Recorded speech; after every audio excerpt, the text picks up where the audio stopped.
Hey guys, had a good day up until I got to talk to a sponsor for my other base, which is just somebody who helped you get what you need before you get there and tells you what's going on and just lets you know what to expect.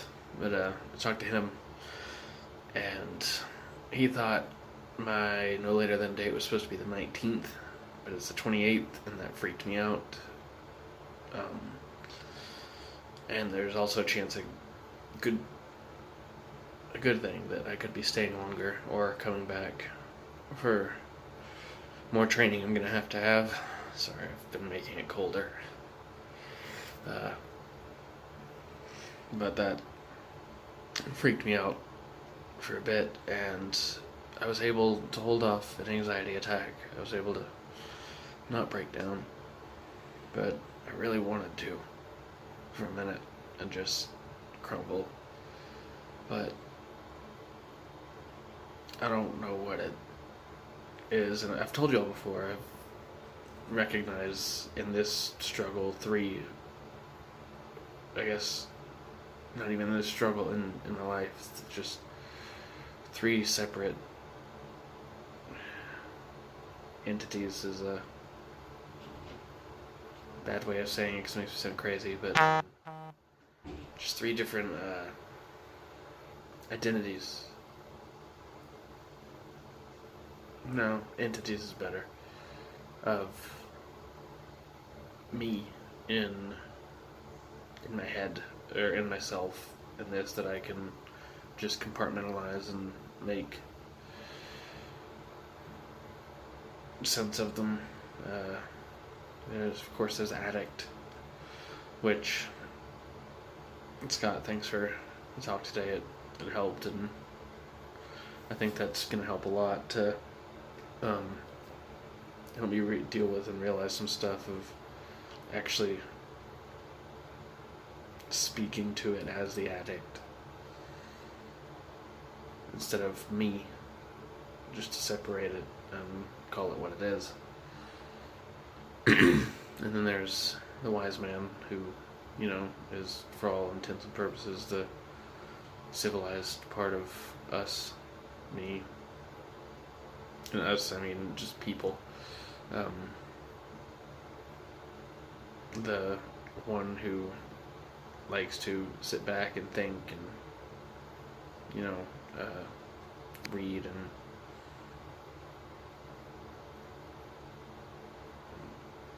the wisdom of me in situations that require it, which is every single one.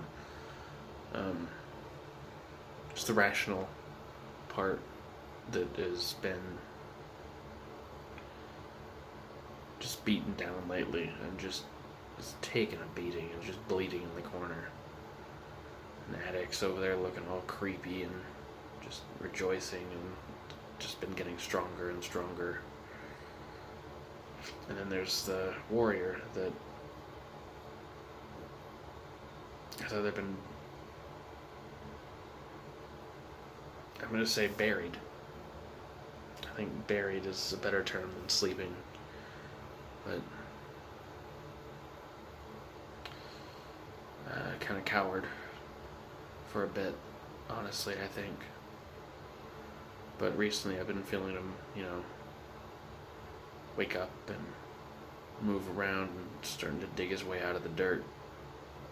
And I think that had something to do with it. And of course, God and all that. But I've also come to a bit of a realization of why I might be freaking out in all this when I have to leave Joy at any point in time. Is I don't trust God to have my back. No, it's not that I don't trust him. I just don't think. I don't trust him, but in any situation, I don't think he has my back. I feel like he just watches or intervenes every now and then, and sometimes it's good, but it's never for a benefit. It's just he just does, and I know that's not true.